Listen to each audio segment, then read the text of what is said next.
China lies ഭയങ്കര famous ആണ് ഇറങ്ങാൻ തള്ളി മറിച്ചിട്ടാണ് അതും വിശ്വസിച്ചാണ് പാവം ശരണ്യം പൂജ്യം കൂടെ വാങ്ങിച്ചാൽ വന്നതാണ്. നട്സിന്റെ ഒരു പാക്കറ്റ് കൂടെ എടുത്തതും ചൈനയിലെ ഫേമസ് ആയിട്ടാണൊക്കെ പറഞ്ഞാണ്ട് ഞാൻ ശരണ്യനെ പറ്റി സക്സസ് ഇറങ്ങാണ്ട് പൂജ നടന്ന ഡാൻസ് കളിക്കുന്നുണ്ട്.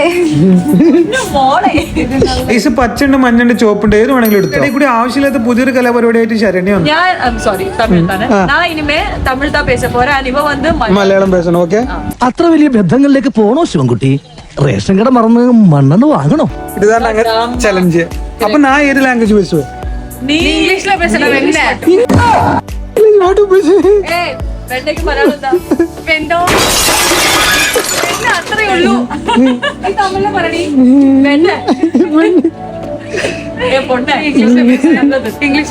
എന്നോ ഇംഗ്ലീഷ് പേശണം.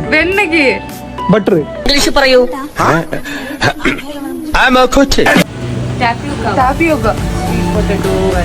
നാട്ടിലില്ലാത്ത ലൈസിന്റെ ഒരു ഫ്ലേവർ തന്നെ ശരണ്യ കയ്യിലാക്കി. ആവശ്യമുള്ള സാധനങ്ങളെല്ലാം വാങ്ങിക്കാണ്ട് പുറത്തിറങ്ങിയപ്പോൾ ശരണ്യ എനിക്ക് നാട്ടിൽ മാത്രമല്ല അവിടെ ചൈനയിലുണ്ട് ഫാൻസ്. ഇതൊന്നും കാണാൻ എത്ര ആണില്ല. ചൈനയിലെ ബാക്കി കാര്യങ്ങൾ നാളെ കാണാൻ ചാനൽ ലൈക്ക് ചെയ്യുക, സബ്സ്ക്രൈബ് ചെയ്യാൻ. ബൈ സൈജിയാൻ.